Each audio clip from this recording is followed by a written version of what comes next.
Like to reconvene the board meeting at this time and to tell everyone that the emergency fire exits are in the back where you entered and also on either side of the blue curtain.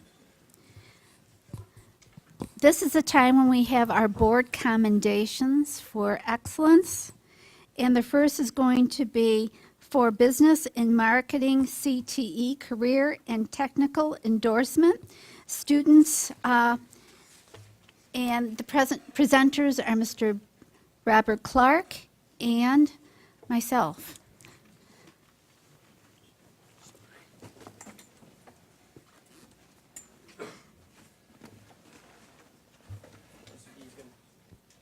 Mr. D is going to help us out a little bit. So again, congratulations to the following students who have earned New York State CTE endorsement in business and marketing. These students have earned 5 credits in business education courses, completed a work-based learning experience, passed an industry standard test on 21st century workplace skills, as well as excelled in professional interview. Today's colleges and employers are looking for those people who have gone above and beyond, those who have exceeded expectations and challenged themselves. These students are the exemplars. So if you'll please join us down here, Ms. Piper Bailey, Aaron Seifer, Eric Garino, Jenna Gulnick, Colin Kusera, Connor Leverett, Lily Samalski, Jeffrey Santillo, Austin Sawyer, S. Thomas Smith, Hunter Totzline, J. Aiden Woods, and Justin Werzer.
Our next commendations are for the National French Exam Regional winners. And if we could have them come down to the front. And is Mrs. Vandenberg here tonight? Matt, would you let us to call the names out? Or? Yes. I'm Mrs. Vandenberg. And I'm Mrs. Master. And I would like the following students to come on down. Oh, it's not on. Is that good now? Okay. Thank you. Do you want me to say them or do you want to? Okay, we're good. Okay. Ethan Abel, Matt Blythe, Rebecca Kaleo, Kevin Clow, Anna Dignan, Casey Ditzel, Sydney Douglas. We have them on a moment. Oh, one second. So, yep, we go. Sarah Farnand, Davis Gee, Morgan Hughes, Madison Gizioro, Ryan Kavanaugh, Victoria Kwasinski, Andrew Lapointe, Alicia Louis, Jonathan Lutzer, Clara Manley, Megan McLachlan, Maya Milinkovic, Mark Murphy, Lauren Nakamura, Zach Salisbury, Maya Shanley, Teddy Sharman, Guy Sherman, and Rodrigo Tijan. And we have, we also have certificates from national as well as some medals for students. You'll see 2 scores. The R stands for your regional placement, and then F is for your Fairport placement. So we'll go ahead and, so one more moment. Maybe you guys, can you make 2, you want to do maybe 2 rows? Okay.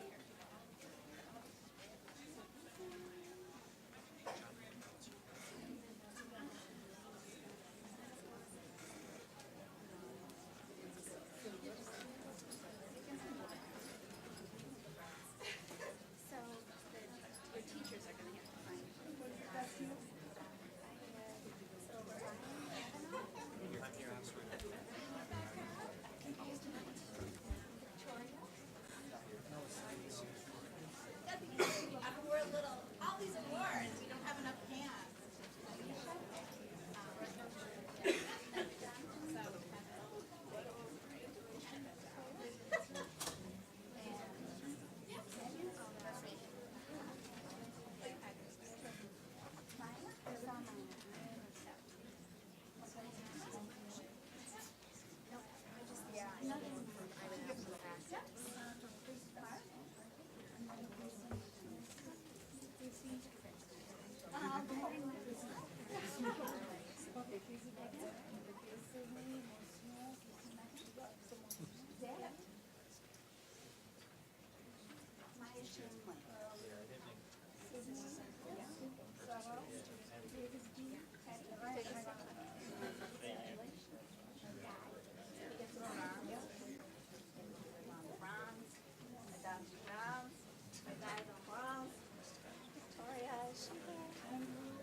Did you get my response? Staff.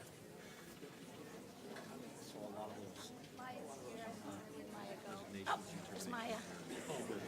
Oh, she never cleaned anything up.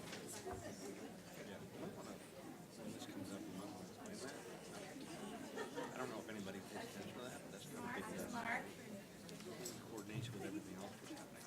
So it's just the cleaning up of our database. Yep, right here. So Laura, yeah. Sure. Thank you. Castile.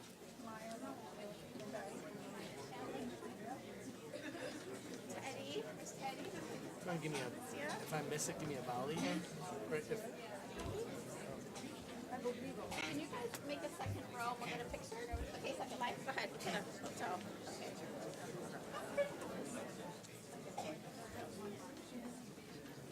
what made, Peter, what made this different than any other friendly card probably be in? I think they handed something else. Yeah.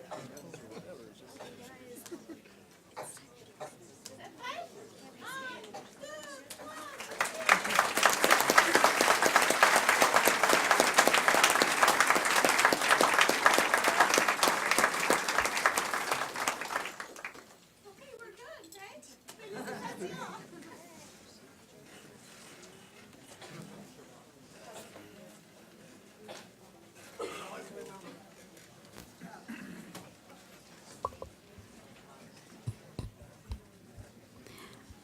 The next commendations are for the National Spanish exam winners, presented by Mrs. Knupp and Mrs. Lee. And Mrs. Miss Pacente. Vicente. Attaining a medal or an honorable mention for any student on the National Spanish Examination is very prestigious, according to Kevin Cessna Buscemi, who's the national director of the exam, because the exams are the largest of their kind in the United States, with over 157,000 students participating in this past year. All of the students are in Spanish 3 or 3 honors, or Spanish 4, 4 honors, or AP Spanish 5. Their teachers, Andrew Pacenta, Brandon Sarton, Betsy Lee, and Renee Ortiz, wish to extend their heartiest congratulations to them and also to all those who challenge themselves by taking this exam. The National Spanish Examinations are administered each year in grades 6 through 12 and are sponsored by the American Association of Teachers of Spanish and Portuguese. Now, we know the real reason we're here is to get these kids on camera. So my suggestion, I was watching the screens, and anybody was sitting over there, we didn't see them on the screen. I'd like to suggest that we get our first 16, 18 kids. All right? They come up first. We'll give them the certificates. We'll give them the medals. They take a step back. Part 2, you come up. And then we get to see everybody together. Because that will help us. That's what we're here for, right? Make sure we see all the people. So I'm going to turn it over to Mrs. Lee, because she knows how to pronounce the names. And I will hand out certificates. And we will also have medals that you know, and you also know who these go to. So how do you want to do this? So we're going to start, we'll start with our gold medalists, Ben Kaplan, Shannon Ketchenbach, and Anna Donish. Come on down. All 3 are here.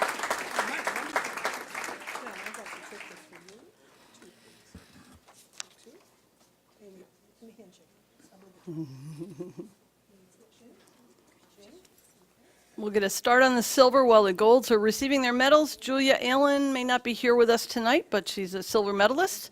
Harrison Hilbert, Sam Liberatore, Haley Sachs may or may not be here. Brennan O'Connor, Claudia Olson are our silver medalists.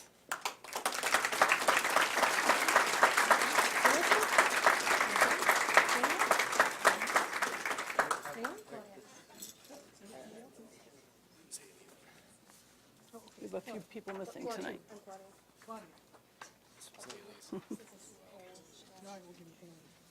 We'll make sure these kids get their medals and their certificates.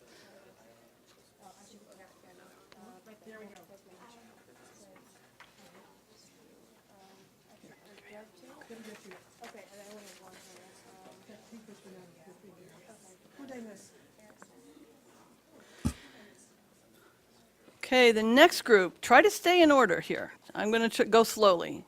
Mallory Edgell, Elena Murrow, Hannah Kopman, Maddie Piercelek, Jake Simon, Jenna Matthews, Elena Zakari. Laney. Bronze medalist.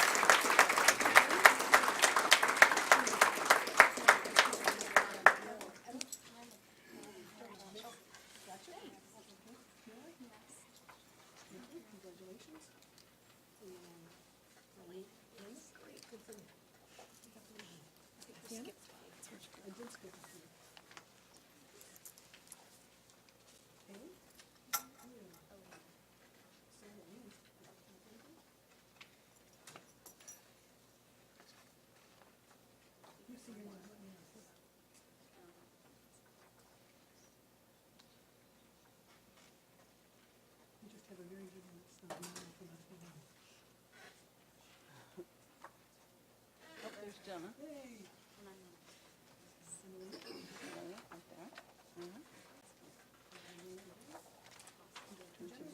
Should be another Jenna. Right there? Yep. These are our gold, silver, and bronze medalists this evening.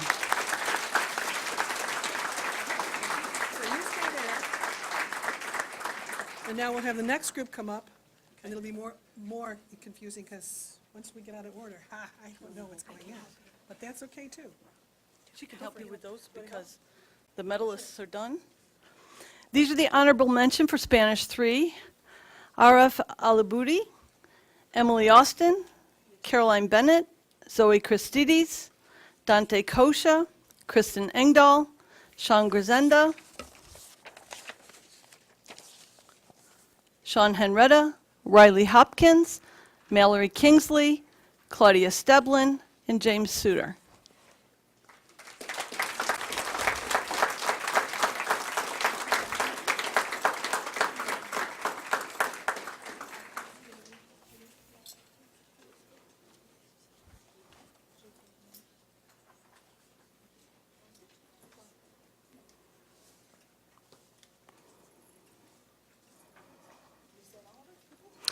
That's for the threes. Okay, Spanish fours. Anna Brancato, John Callard, Evelyn DeVozic, Robert Guilfoyle, Anna Haas, Julia Metz, Diana Spencer, Max Utzman, and Tessa Basta. And 2 level 5, Molly Baumhammer and Hannah Bachrath. Hannah Bachrath, excuse me.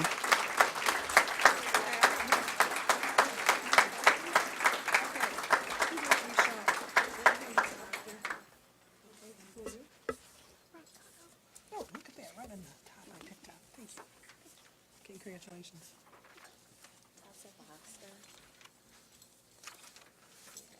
I got a boy here, Benjamin or John? No. We'll get there. Julia will be your next one. Julia's your next. Robert? Anna? Julia. And Tessa. Max and Tessa. Julia. Yes, Julia. We gotta find a better way to do this next time. Oh, that's okay. Max We'll is give right you 2 here. seconds. Max? Max? Right here. Oh, Max, yes. And Tessa So should they be. changed your name, Max to Maxwell. Yeah. There you go. Here's Max. Congratulations. All right, Tess. We take 2. That's yours too. Except your name is Sam. And then Molly should be your last one. Molly's my last one. Let's save the best to last, Molly? That's me. The oldest. Oh, that's right. The oldest. Thank you very much.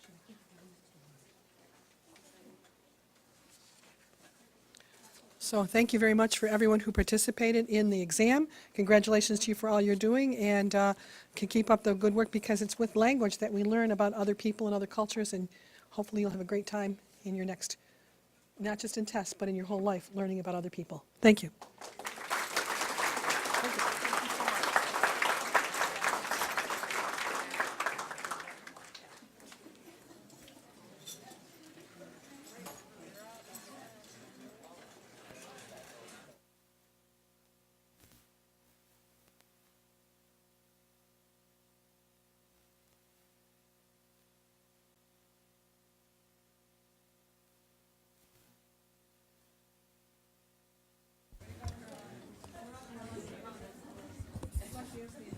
The next is the national German exam winners. National German exam. It's now in its 57th year. It rewards students through an extensive prize program and provides a means of comparing students in all regions of the United States. Hal Boland, who's the AATG president, said, "The outstanding performance of these German students in our national competition brings honors to their school, their district, and their German program. The AATG salutes their tremendous accomplishment and the great work their teachers do." Founded in 1926, the AATG represents German teachers on all levels of instruction. The AATG is dedicated to the advancement and improvement of the teaching of language, literature, and the cultures of German-speaking countries. This year, 35,000 students participated in this exam, and our Fairport students scored in a large number above the 85th percentile, including placement number 1, 3, 4, 5, 6, and 7, which is an honor to the school district and our German program. German students at Fairport High School participated in their exam in January, and the students who scored above the 85th percentile are the ones who we are recognizing tonight. So I'd like to call their teachers up, please, to, again, they know how to pronounce the names, and can we get...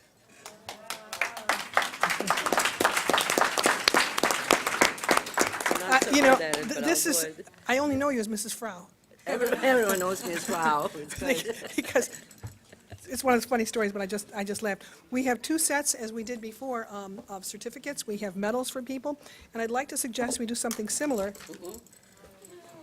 Uh-oh, somebody lost a...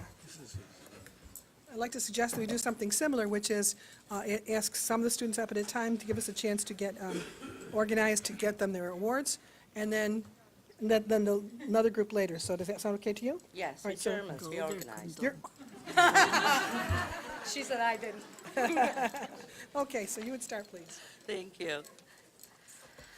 Okay, we would like to start tonight, by the way, Frau Buckley is here as well, from the middle school, German teacher.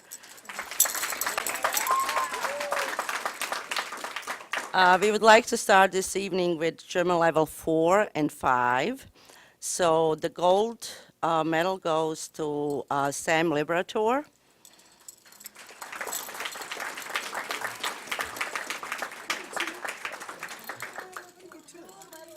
Yes.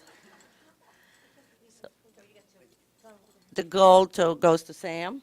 And then Grand Castle silver.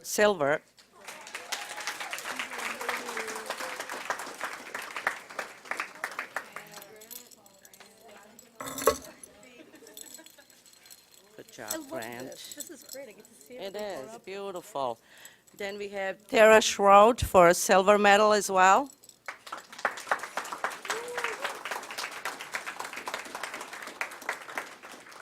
Cassidy Engelson for bronze.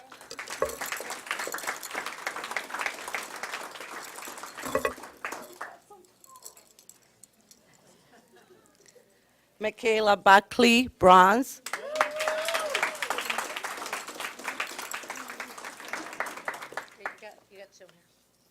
Maestro Hannah, bronze.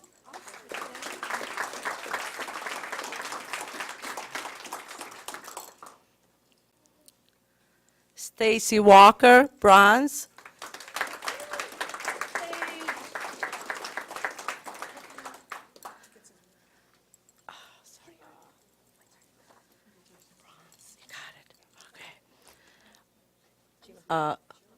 Jose Mojica, achievement.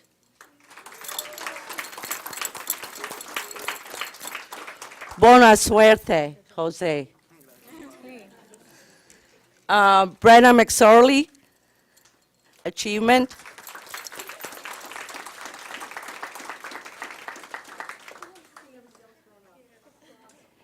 Anna Gang, achievement.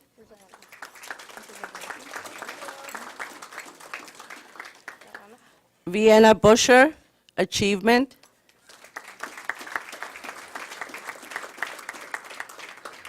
Lucas Simpson, achievement.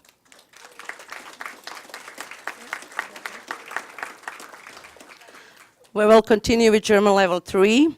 The gold medal for Miriam Obaji.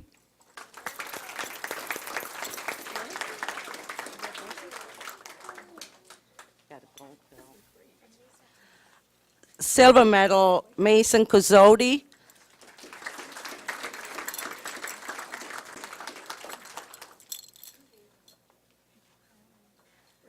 Silver medal, Colin McKechnie, he's not here this evening. Silver medal, Matthew Sampson, could not be here unfortunately. Silver medal, Ethan Semiraro.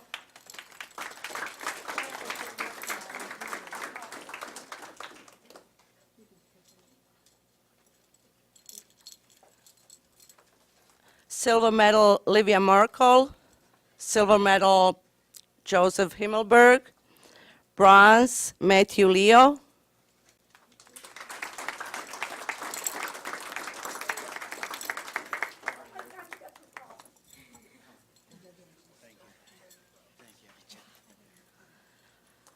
Bronze medal, Eric Liu.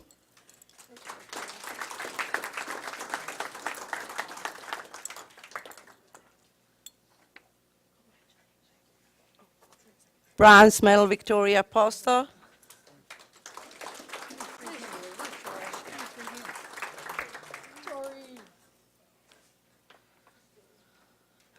Bronze medal, Eve Clapp.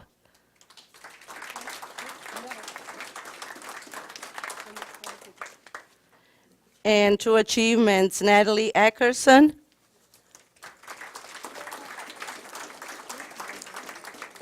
And Matthew Bider. I love seeing everybody else grown up. I know. This has been great for me.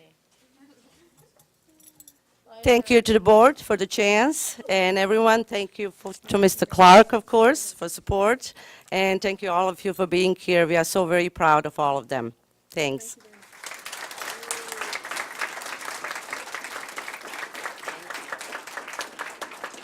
I don't know about you, but I was impressed when a person got up twice, once for one language, once for another language.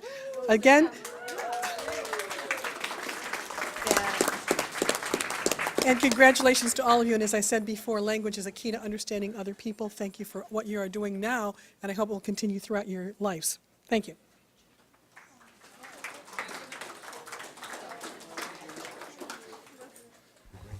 We'll take a 3-minute break before we go on to the next session, part of the session.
Okay, let's move on to communications. Not seeing Sydney Barrett, our student advisor, here tonight. And I will cede my time to Mr. Provenzano for his superintendent's report. Good evening. I'd like to congratulate our recent tenure recipients. There was 25 educators who received tenure from administrators to teachers alike. There was an incredible video that was created, and it's interesting. Tonight, we celebrated some pretty important academic achievements, celebrating foreign language and our CTE recipients, those who are achieving academically. Academics is incredibly important, but what's interesting as we were watching the video from the students talking to our tenure recipients, they were talking about memories and they were talking about connections and how important teachers or educators, administrators were to their personal development. And that to me is, that says it all. And we're really proud of the fact that we have teachers, educators alike, administrators who keep connections and memories of our students at the forefront of everything we do.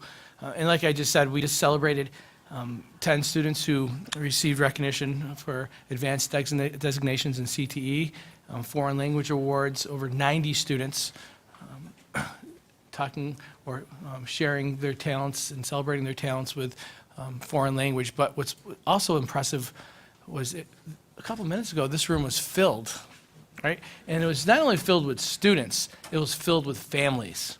And I think that's also exciting. We have an incredible parent base who come out and support their children and celebrate all their great gifts. I would like to congratulate Joyce Kostick and Marty Cardona for being re-elected to the board. I think it speaks volumes to the service that they've had throughout their time in Fairport, whether serving in the board or contributions in the schools and alike. And we're looking forward to continuing our partnership and welcoming Mr. Kevin Glover to the Board of Education in the very near future. I would like to personally say thank you to Marcy Hosford, who did an incredible job filling in for a vacated seat of Beth Puckett. We're really proud of the opportunities of working with Marcy and the contributions that she made, insights that she provided, and I'm sure our paths will cross in the near future. Fortunately, last week, our budget was approved at 3-1. Close to 75% voted in favor of our budget. Thank you to the community who continually come out to support our schools and recognize the special programs and the opportunities we have here in Fairport. That 3-1 margin is reassuring. Also, we studied the exit surveys, and we will continue to talk about the exit surveys and what they said. But what was most interesting to me is those who filled out the exit survey, 90% said they voted yes because they see education as an investment in the future.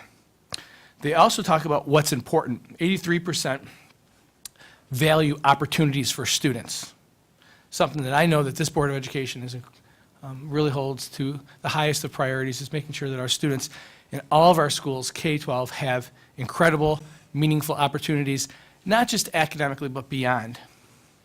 94% say that they value quality programming. In the very near future, we're going to have many opportunities to talk about what that quality programming looks like, whether it's creating engaging facilities or programming for our primary and elementary students and into the high school. Those conversations of quality program will continue, and our community says that's an important attribute.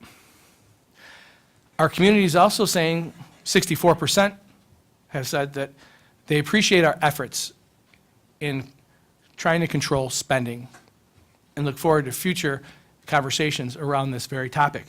64% said that the conversation of class size is incredibly important. And as we move along into the next year, and especially into the next budget season, I know that that will be a continued topic of conversation. But what's also very interesting was resonating throughout the survey in the general comments, and I won't get into the general comments specifically, but pretty much it was speaking about future planning around budget, facilities, and programming. And what's really neat is that's been our conversation the past several months as well. And in fact, we're working on creating a district goal, which we'll be sharing in public session in the very near future, that speaks to facilities planning and budget planning. Ironically enough, this is the information that's on the exit survey. So I'm excited about bringing the ideas of the community and the vision of the board, and as we develop plans into the future, I'm excited about the prospects of bringing the ideas together. So with that, that concludes my report. Thank you for the opportunity of serving this incredible school community. You get to see so much joy from our kindergartners all the way up to the high school. The end of the year is a great opportunity to see the culminating events, again, not just in the classroom, but beyond the classroom. I'm excited and proud to be a part of it. Thank you.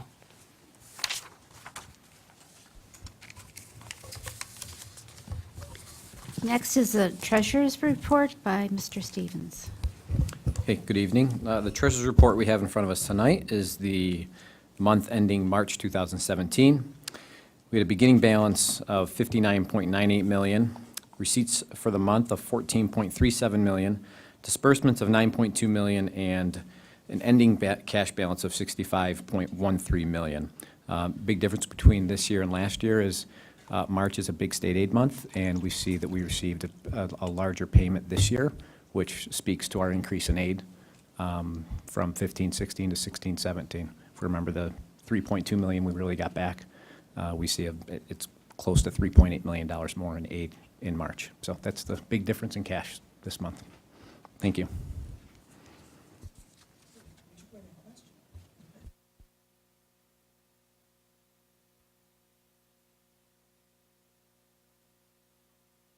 The next section is the consent calendar. And usually if I say at the beginning of the meeting that if you wish to remove something from the consent calendar, do so now. But since we had our first part of our meeting tonight in the auditorium, this would be the time if someone wishes to remove an item from the consent calendar. And I'd like to make a motion to move the acceptance of the school lunch profit loss statement into section 9, probably H, I guess, just at the end of that section, where we can discuss it independently and approve it there or accept it there. So there's a motion. Could I have a second? Joyce? Discussion? All in favor? 6-0. So let's move on to a motion to approve the consent calendar as amended. May I have a motion for that, please? Marty? Second, Maureen? Any discussion? All in favor? 6-0.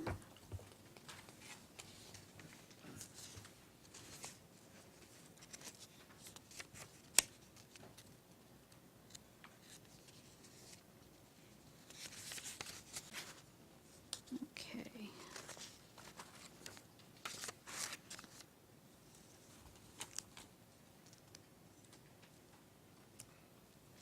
We're moving on to personnel actions. And may I have a motion for personnel actions as amended, with the addendum? With the addendum? So may I have a motion for that, Maureen? Second, Pete? Discussion? All in favor? Oh, Well, sorry. I don't know how much we can talk about in open meeting, but I did have a couple of questions that you answered today from, I noticed in this section, there was a lot of resignations and terminations, which were confusing to me, so I just thought it would be appropriate for you to provide that explanation. Certainly, what you see here in this particular agenda, or in these action items, we're spending a lot of time going through the work of Kate Hill in our office of cleaning up our databases and making sure that our files are all up to date. And so what you see is previous years' personnel that we're trying to, for lack of the right words, get organized and take them off the books if they're no longer working in that capacity. So that's why you see an influx there. Okay, Okay. great. Thank you. The other, just a quick comment, I had asked the question, and I think it's worth clarifying, because there's a lot of misconceptions. I read the exit surveys as well, and there's a lot of concern, and a number of 38 seems to be in the community a lot. Yep. 38 teaching positions are being removed from the district, and so I did ask the question, how many teaching positions are we reducing, and are we reducing them through a layoff process or retirement or resignation? Because I know that all are happening right now. So of the 26 that was reported, well, there was 38 was the number that was. 38 was the total staff. Okay. Which included the clerical, the paras, and the administrative position, and the non-collective position. But of the staff, the teaching staff, that number was 26. Okay. And of that 26, 7 will be retained for retirements, or what you mentioned that will naturally fall, but there will be 19 that will be impacted, who will be put back on our callback list. Okay, great, thank you. And that was one of the biggest takeaways throughout this process, is that there were narratives out there that, when you were talking to the media and when we were talking to different community members, there was appreciation that the issue in Fairport was declining enrollment. And we were just making sure that we were being responsive to that. And sometimes the news clips took the clips that they wanted to take, and we did our best to try to manage that. And as we move forward, we'll continue to be transparent in our process and making sure that we're reinforcing what's happening with declining enrollment. And multiple communications went out to that effect. Okay, all right, great. Thanks. Thank you.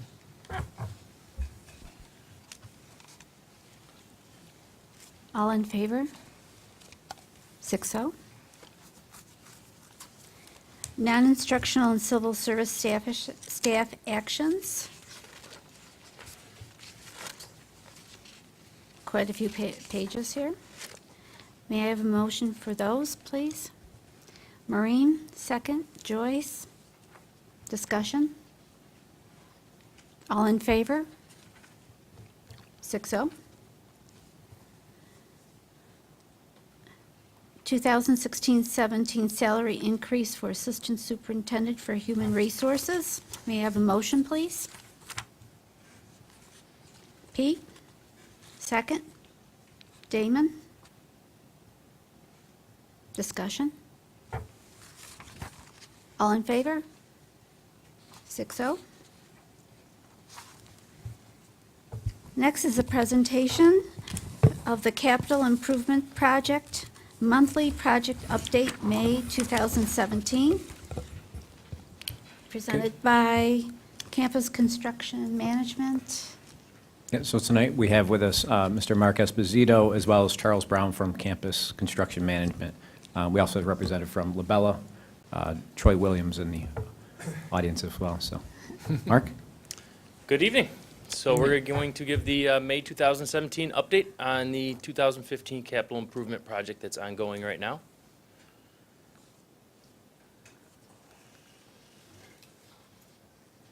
This would, thank you. Okay, so the referendum authorization is $29.2 million. We have an incidental budget of just over $4 million. Our construction contingency has been adjusted throughout the Phase 1 process where we've received credit change orders. But to balance the budget, it's down to just over $66,000. Our Phase 1 contracts that we awarded back in February of 2016 were $15.7 million.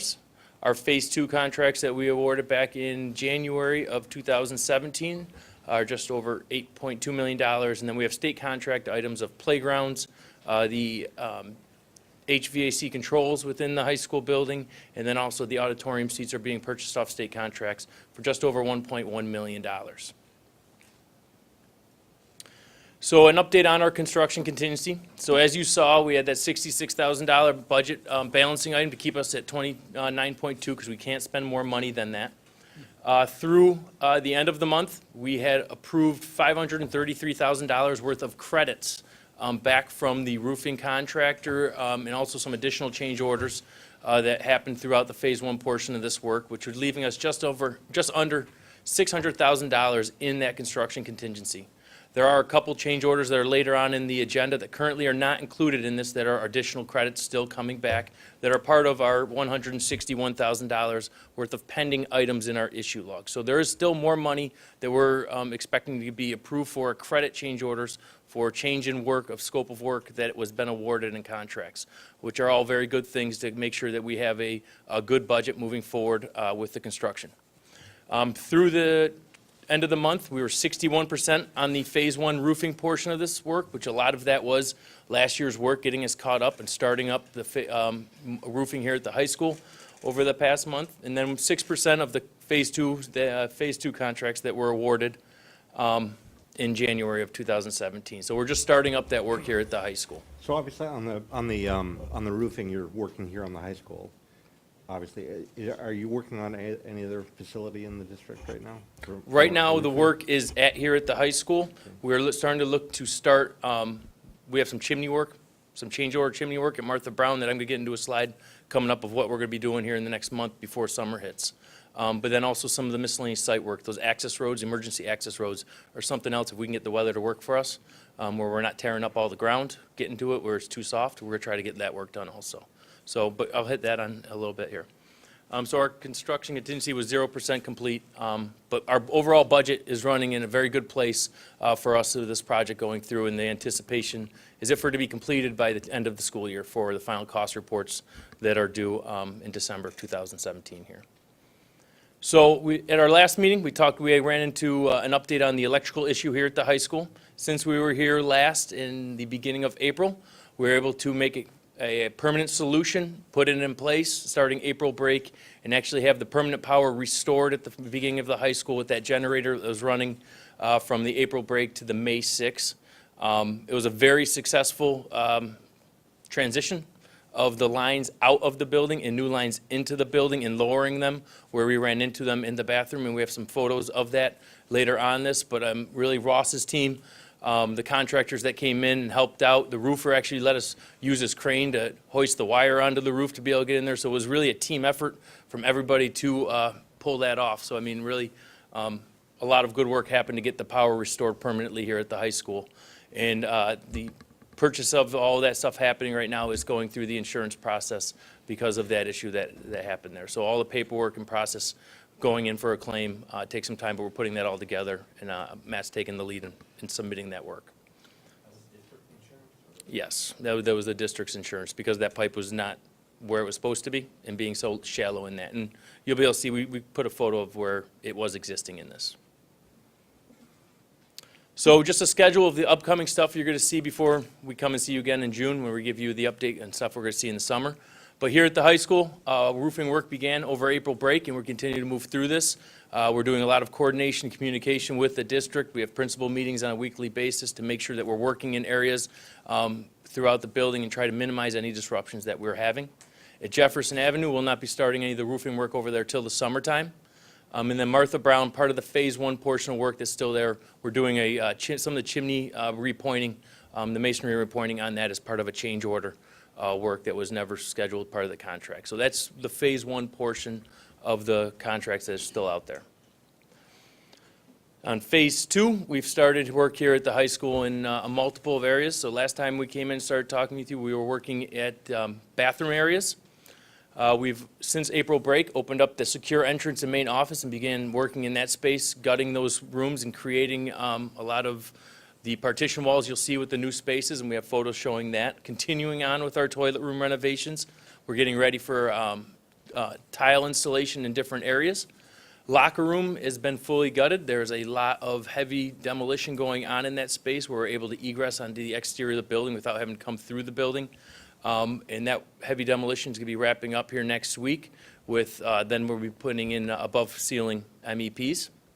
And the access road at both the high school and Martha Brown, like I said, if weather permitting, is something we'll be able to start before the summer timeframe, but we're all hoping weather stays nice. So that's where we are currently going to be working up until school year, until school's out at the end of June.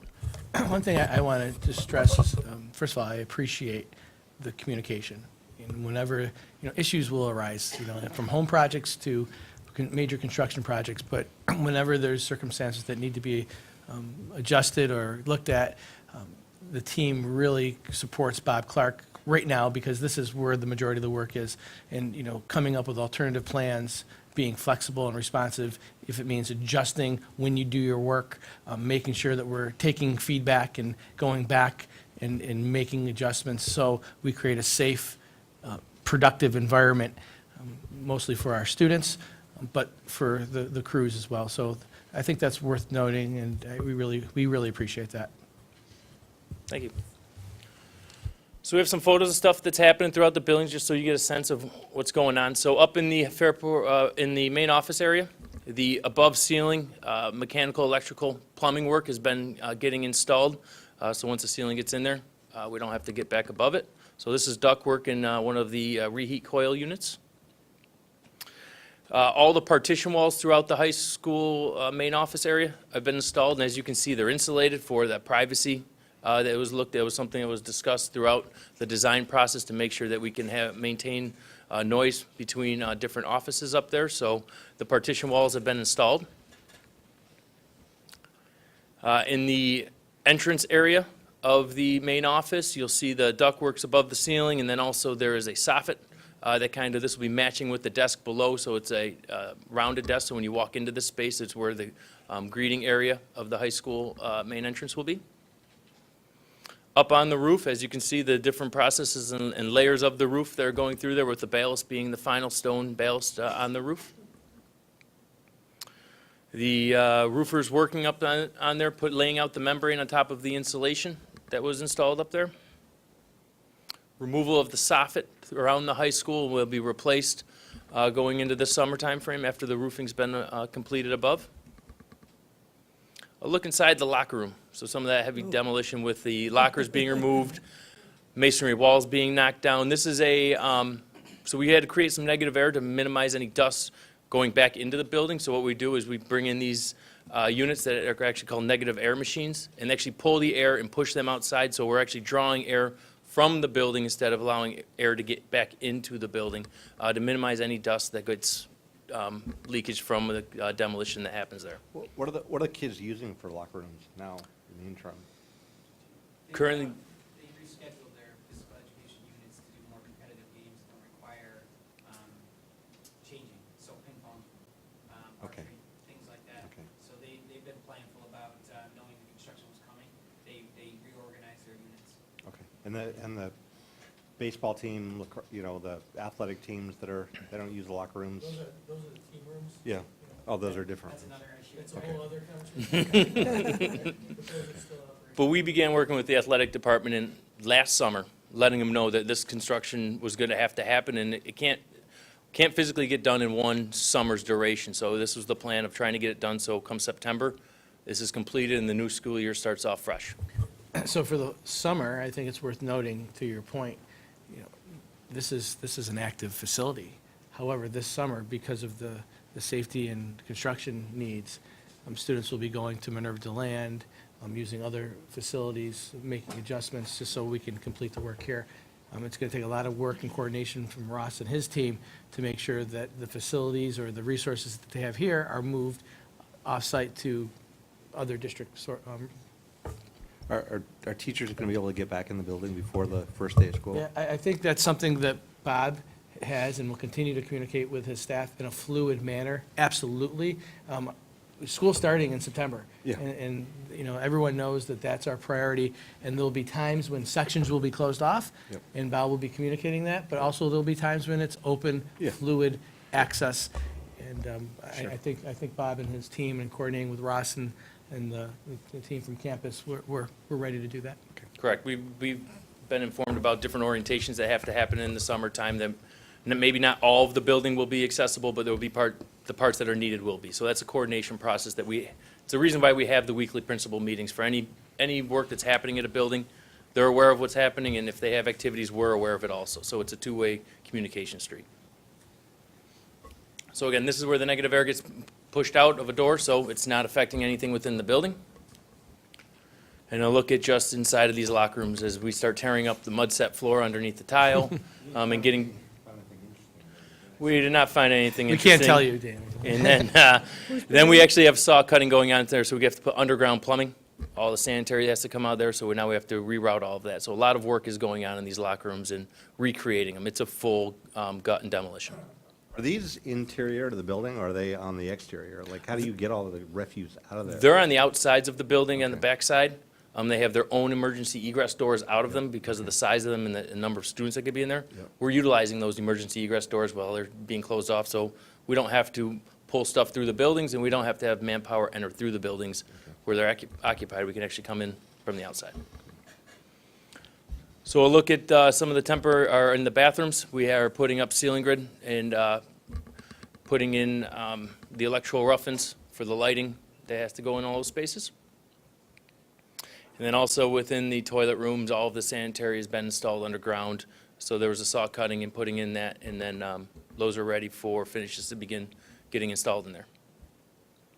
So the electrical main, this was what it looked like and how high it was prior to the relocation of it. As you can see, this is where we found it, right within the slab itself. And then this is how we rerouted it. We actually brought it into the building and then lowered it to go through there. So, and then covered it up. When it does get final coverage, it'll be covered in a different color. So when people also go through there and see that and they tear it up, they'll be able to see that there's something underneath there, along with the plans that have been notified and updated for the as-builts. Any questions? And I appreciate the coordination and the communication, the flexibility. Bob Clark and his team know that you're accessible and responsive.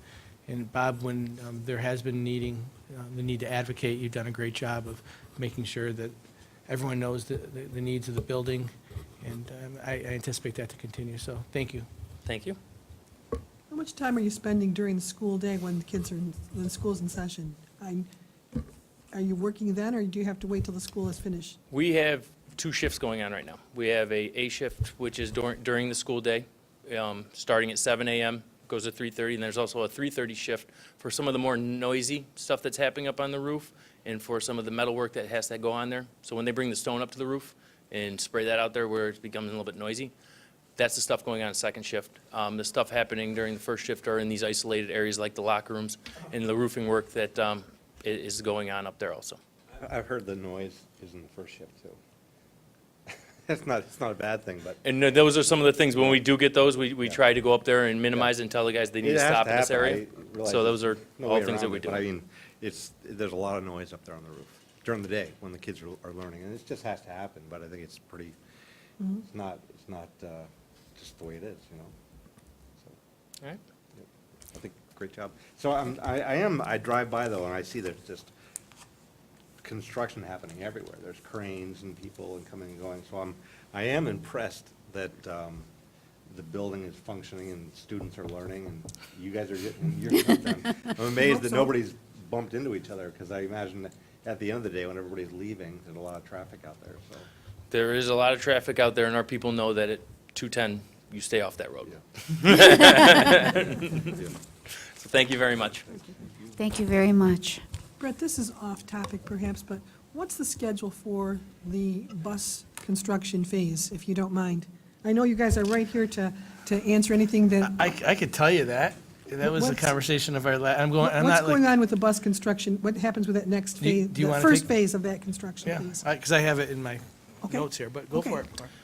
So the SCD submission Yes. occurred at the beginning of March for that set of plans. So right now, it's currently at SCD, which right now is up to 34 weeks worth of a review period. Okay. It is increased from when we think we first started this at 20 weeks. We always allotted an 8-month period because what we dealt with before in the past previous years, knowing that SCD goes up and down on the review process, pending if they have the people to actually do this. We've always anticipated a winter bid, a January or February month bid, and construction won't start at the transportation until July 1st, 2018. And it has a 1-year duration, so it'll be completed by July of 2019. So that's really when the construction period for that project will begin. So, and it's been a while now since we talked about it, but there's an interim use or parking for the buses and. Correct. And So that's I- all stuff that right now is being coordinated throughout different areas of the district and looking at those processes. So that's something that our team continues to work on, calling it the constructability purposes of building out the facility. Okay, so a year from now, we'll be like Starting. getting ready to. We'll be coming here and having the presentations of here's our plan, this is what we've laid out. We're still working with the transportation department, Matt and Ross, and really working out all the kinks to make sure as we get ready to go, we'll be ready to do that in July. And also by bidding earlier, we'll have contractors on board that also now bought into the plan. And if there is a hiccup in the plan, they're gonna be able to tell us and we'll be able to make those accommodations before we even get to doing construction. So that's one of our things that we're really looking at. Thank you. Thank you. Any other questions? Thank you very much.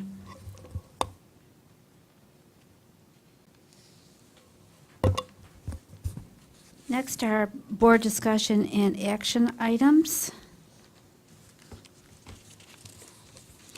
And we have board policies first readings. And it looks like the intrepid policy committee has done a lot of work this year. May I have a motion for first readings? Maureen, second. Joyce? Any discussion? Go ahead, Pete. No, the field trips policy, so there's no red. I mean, I'm always looking for what's changed. Well, it's new. It's just brand new, right? That's everything here. That's I almost mean, sure. we took a lot from the previous, Joyce, are you ready? we took a lot from the previous field trip policy, phrases, law, some things that came to us from BOCES, and then worked in everything that we learned from the attorneys that, we sat with multiple times, and so put it together that way. But basically, it's a new policy, so. The Erie people didn't have anything around this, or, I'm just curious, because we subscribe to that service, right? Yeah, it's probably going to take them time to catch up because several districts were in attendance at the, when the lawyers told us. So I imagine everybody is struggling with this, although some were ahead of us and they already had done this before. So, but I'm surprised too that BOCES didn't have anything. My question was around the registration and professional development, and you talked about a system that the teachers need to register initially, and they have to update it every 5 years, and if they don't update it every 5 years, there's a consequence to that, and I just was just wondering if there's any sort of assistance coming from our professional development department to make sure that people are doing I've got to tell that. you that Mr. Henshin, when he came on, had an incredible schematic laid out for staff, including myself, that really helped you get through it in a very methodical manner. And hats off, that was the way you started, and really getting people registered.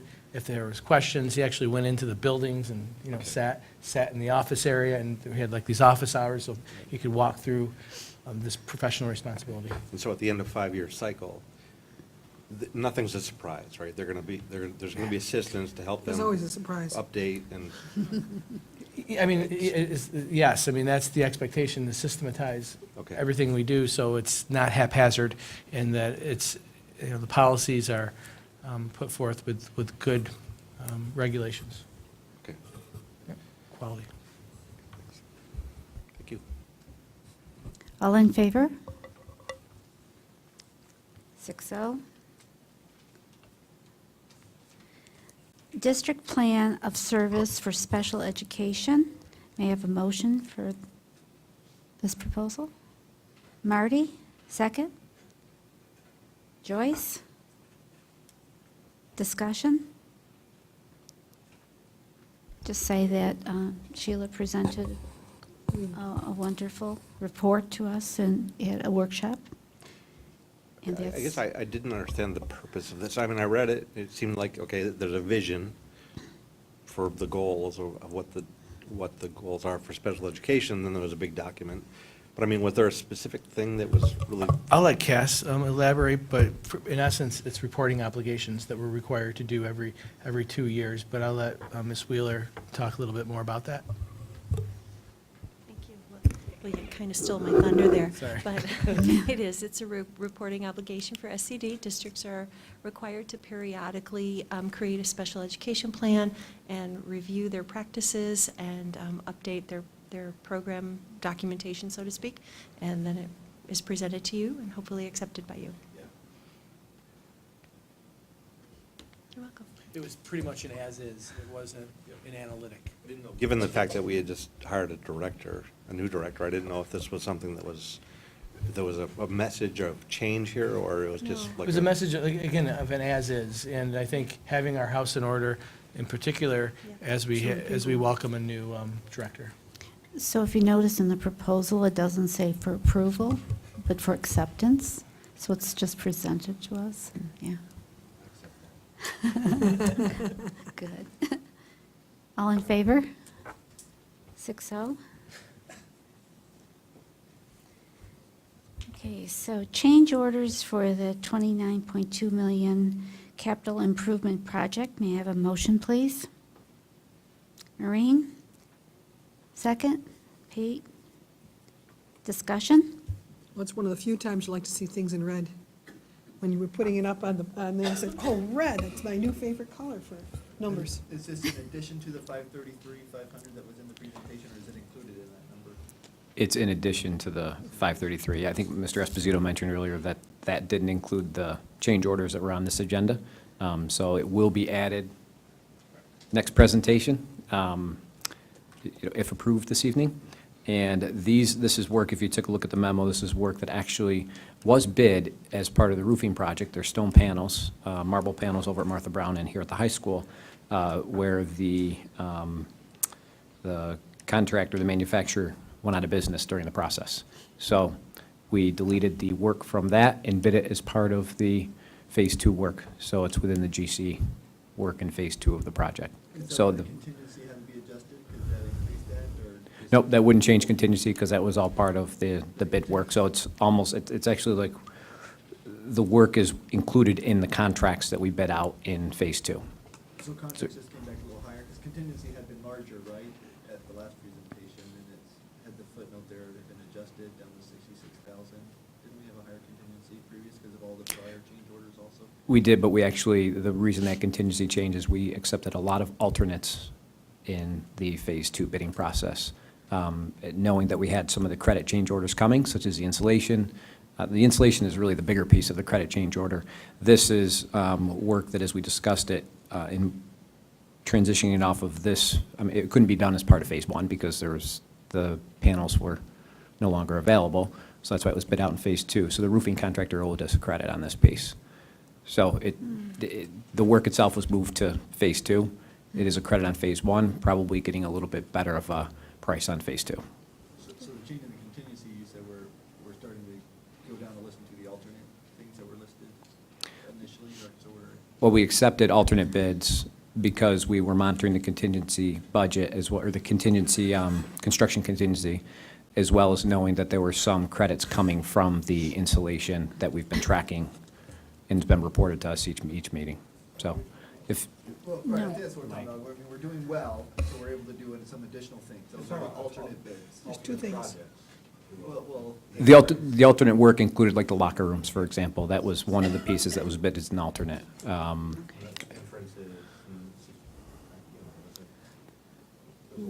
There was a list of several things on there to protect the bid as we went through it and knowing budget. contracts came in higher, but we're doing them because everything's going well, and we have these change Yes. orders going in the right direction for us. Yes. Okay. Yep, correct. Mhm.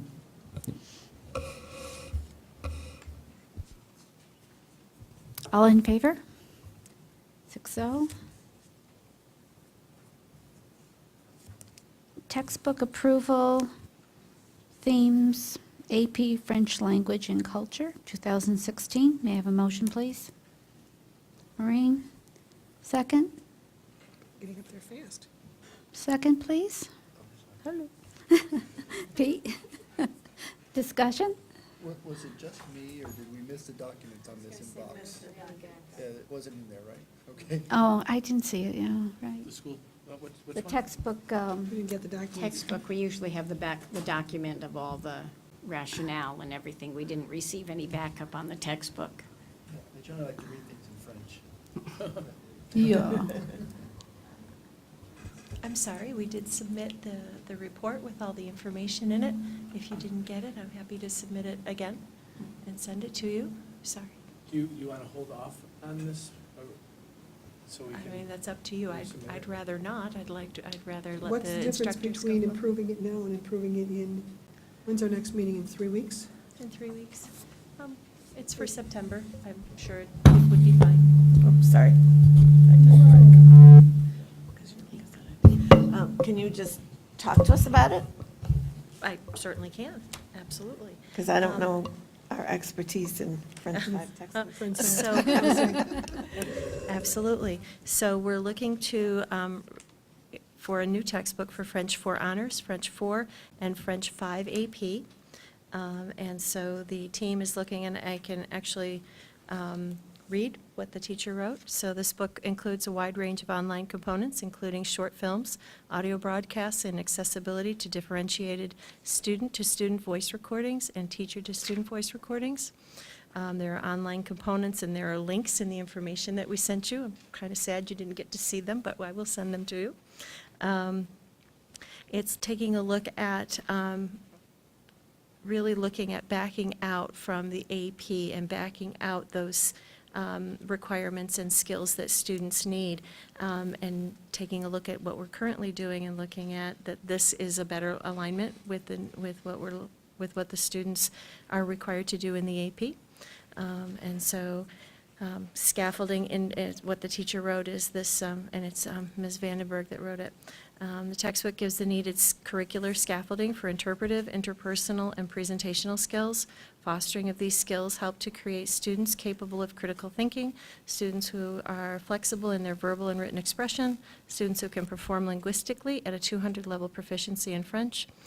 Fairport schools are known for educating the whole child. We do not endorse a cookie-cutter education. This textbook is highly differentiated in that it provides a variety of student choice, flexibility in pacing, and topics of study. So that was what they wrote as to why they embraced this particular textbook. And the book was actually down in the main, Yeah. in the office It's area. been, yeah, it's down been there. So this also has an online component, the video component, and it just is an all-around very strong resource for students. What's the typical life cycle of a textbook? Well, that depends how often the standards and assessments are changing. Right. So generally, so if you know, the College Board has had a change and is changing their exams, and so therefore we'll be adjusting curriculum and possibly resources to meet that need. So it'll depend on that, especially at the secondary level. And what do we do with the old books, the old textbooks we replace? We put them out to bid. And then generally they get bought by somebody? Or what do you mean, put it out to bid? We shared them, donated them to the city schools Okay. as well. Okay. Schools in need. All right. And some come back and buy them, and Yes, they go out to but bid. we so- don't just throw them away. No. No. No, we don't. All right. Yeah, Try to get as much as we can for them, and if we can't, then we donate. yep, okay. All right. Can I ask,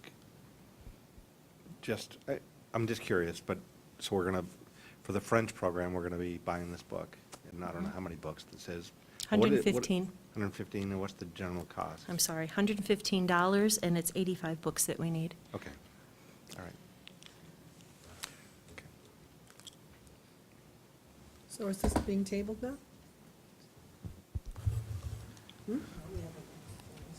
Okay. Do we feel we have enough information now? And Brett was just saying that it is aidable. It's all, yeah, The the textbooks. textbook. The textbooks are eatable. Eatable. Right. And that's, part of our budget, and New York State aid is the textbook allocation. Okay. Thank you. All in favor? Yeah, that's good. Who Thank you. seconded? didn't think I it thought we did second. I have Maureen and Pete. Oh, sorry, Pete, missed you. All in favor?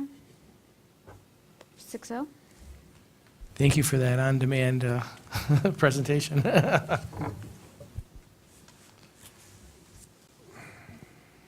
School-sponsored field trips. And these are to approve school-sponsored school trips submitted since April 25th, 2017. May I have a motion for that, please? Joyce, second? Maureen, Marty, sorry. Discussion? All in favor? I'm sorry. Pete, you were going to say something? Did your question get answered, or? Well, this is the field trips. This is, Not the, yeah. These are. not the policy. Oh, right. We did that under the consent calendar, right? The other ones, did we? Or something? Never mind, you're right, though. I see, this is the list. This is the listing that Right, I apologize. Cass provided, yes. Mhm. Yep, we Yeah, did. Yeah, we did. We They were did, there. definitely. It's me this time, for sure. All in favor? 6-0. Athletic Training Services Agreement, may I have a motion, please? Pete, second. Marty, discussion? All in favor? 6-0. Okay.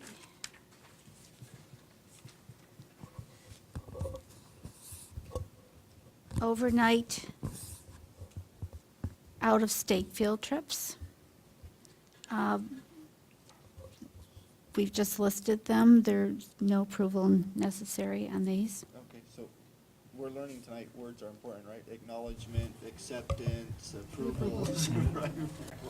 Why is this on here? This is based, these trips would be categorized as not curricular-related trips. These are, I'm drawing a blank on the supplemental trips. which are not required by the class or curriculum. However, they supplement or enhance or enrich the experiences, but it's not mandated and it does not fit the overnight trip policy that Just approve the it. policy Field committee, trip. it's not a field The trip. field trip Right. policy. So this is on here because, based upon the guidance that we received, is, even though the board is not approving, it's good that the board has a level of awareness. So it was put on here as an acknowledgement that we know that it's out there. And that was just based upon the guidance that we received.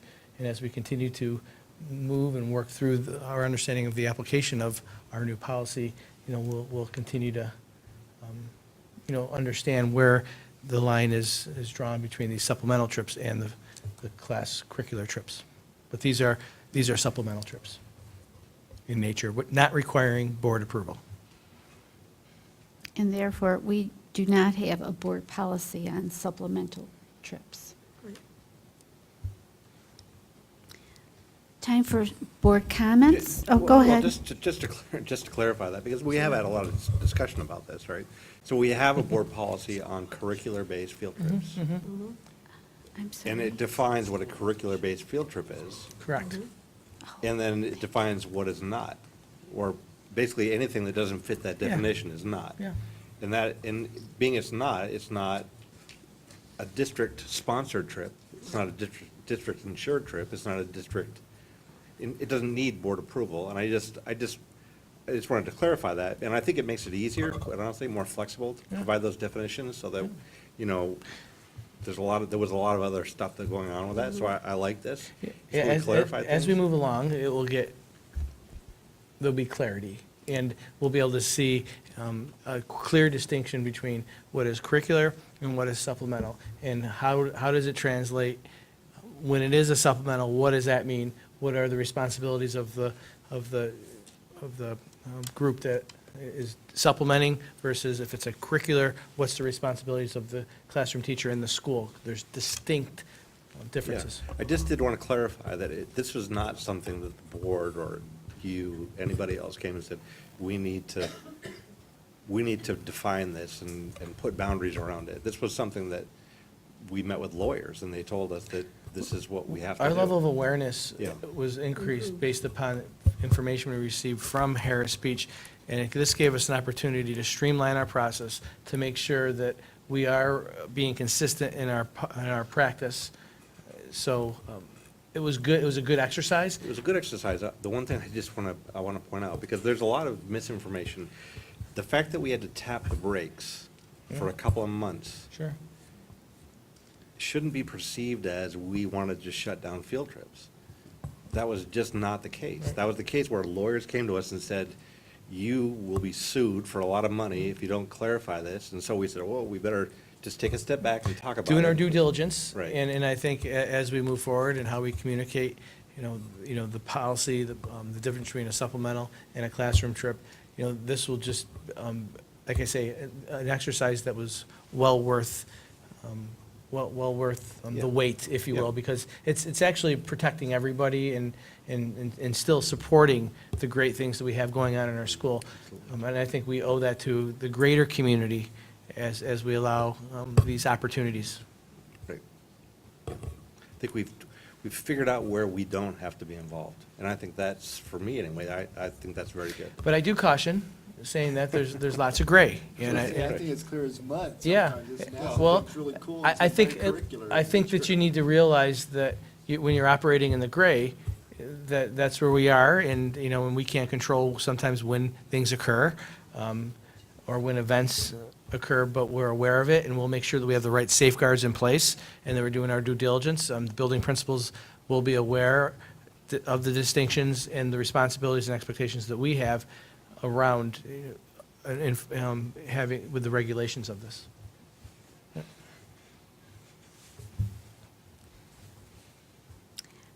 Pete reminded me that we took the school lunch proposal out of the consent calendar.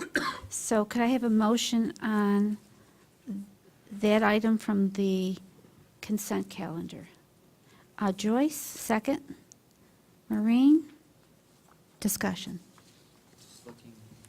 They have a little discussion around that. This has obviously been one of our funds that was challenged during the changes of the last 3 or 4 years, and we're going the wrong direction in terms of fund balance. But last year was a positive year, the first we had in a couple, but looking like we're gonna have another positive year, that we've turned it around. I say we loosely, you all, and Yeah, so, I mean, so far, so good. A couple of things to point out on this profit loss through March, and just comparing to last year, is that the federal and state aid, or the federal and state reimbursement is higher. There are 2 additional months reflected in terms of the timing of when we actually receive that money. You know, the state and federal reimbursements can sometimes be on a delay in terms of when we receive the actual money. Taking that out, it's approximately $150,000. We're right around $49,000 profit to date through March. So that's similar to where we were last year. A couple of highlights with the school lunch fund. It essentially operates on its own, so we call it a profit and loss because it essentially is a business. It's, you know, the sale of meals, the Fed and state reimbursement, the 2 largest revenues, our à la carte sales are all supported, all help support the salaries, benefits, and costs of food and such that it runs with. We have a participation rate of about 43.5% when it comes to lunches, about 7% for breakfast. That means we serve about 26, on average, 2,600 lunches a day. How much of that is federal funding, by the way? I don't have the full percent for the year, but we can, I mean, a good portion of it, I would say. I mean, here it's. And as our free and reduced lunch goes up, right, there's more aid associated with that program. They have a formula in terms of how they reimburse districts for the sale of meals, reimbursable meals. Okay.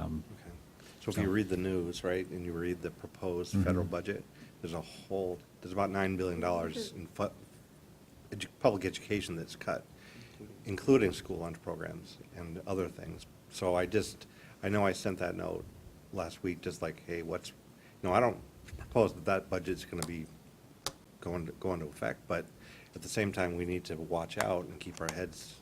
I assume you're watching that. Yeah, and we haven't, I mean, to date, we don't know how those federal changes will impact schools at this point. So we continue to keep our eye on them, and, you know, if it happens mid-year, we'll have to continue to monitor and adjust if need be, so, yeah.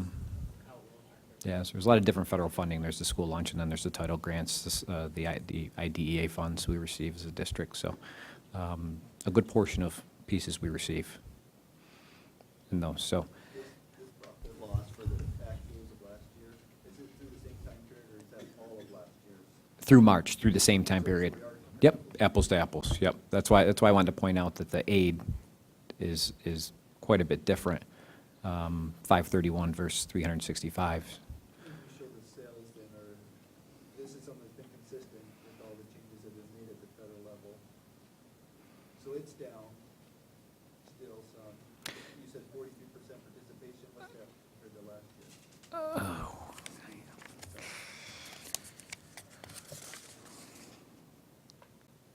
We ended last year around 45, or 44.8 was where we ended last year. So it's fairly consistent. You know, it slowed down. Our sale could also change due to enrollments. I mean, just less of a population to serve. I mean, it's percentage-wise, it's a little under. Yep.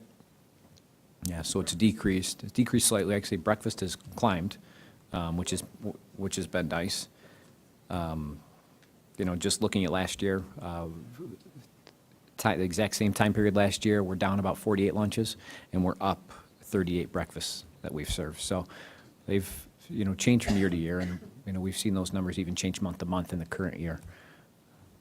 So we're leveling off and on the expense side, as well, so again, we're back into at least a little bit of break. Yeah, staffing is always reviewed.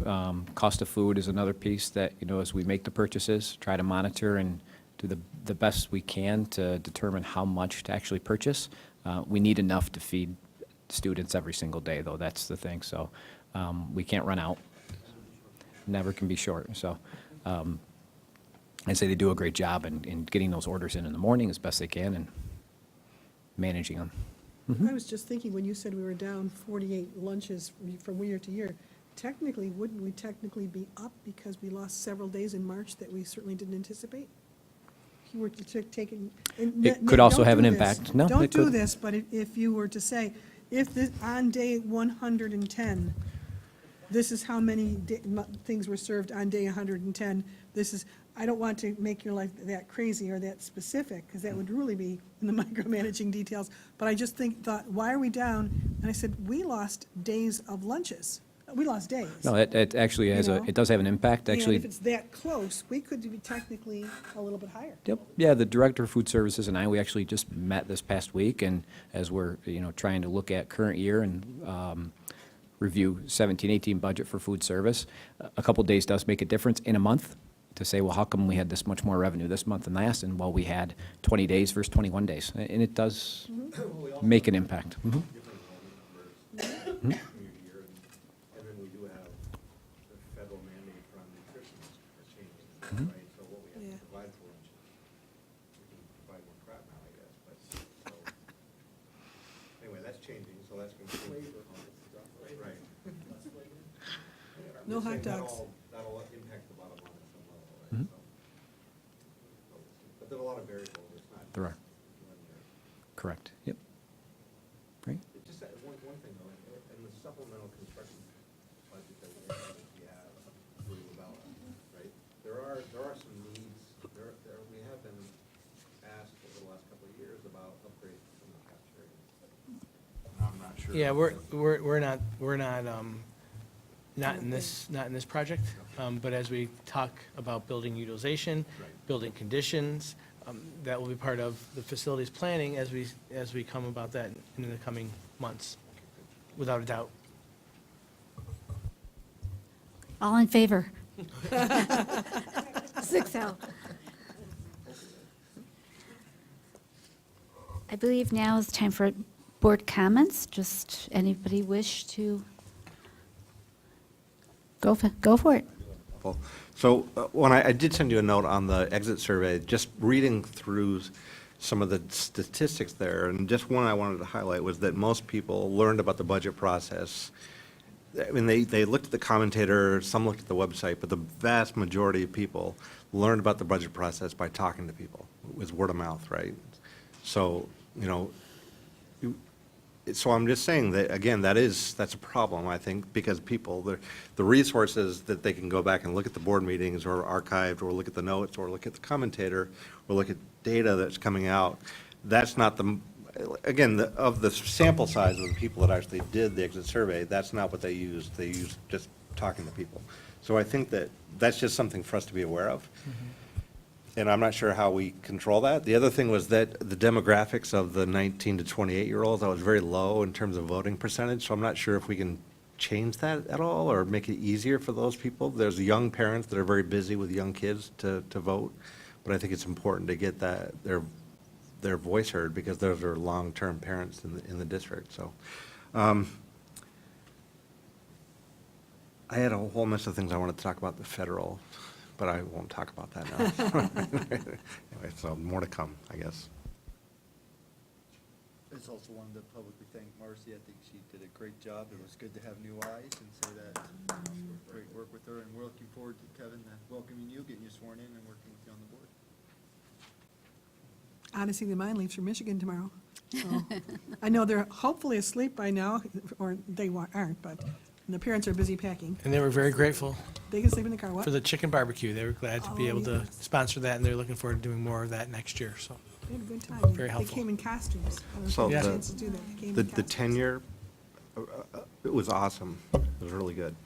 And I think it is something to sit there and say, wow, this is really, it's a significant event, it's a significant occurrence, and I think that you did a great job helping to coordinate a meaningful event for those people, because, they are, and I was talking to one of them, I said, that you will be here long after I'm gone, or most of us on the board. Fairport, as a district, will be what they make it, right? Those are the people that are going to form really the culture and expectations and the things that make the district special. So that was a great event. Thank you. Thank you for supporting.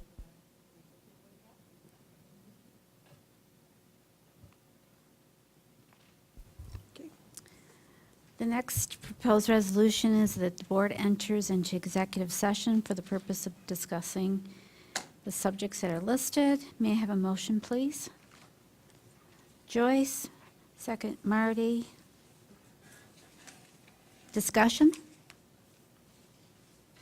We'll discuss when we get in there. All in favor? 6-0. We will be coming back into session after the executive session, and there may be actions taken at that time.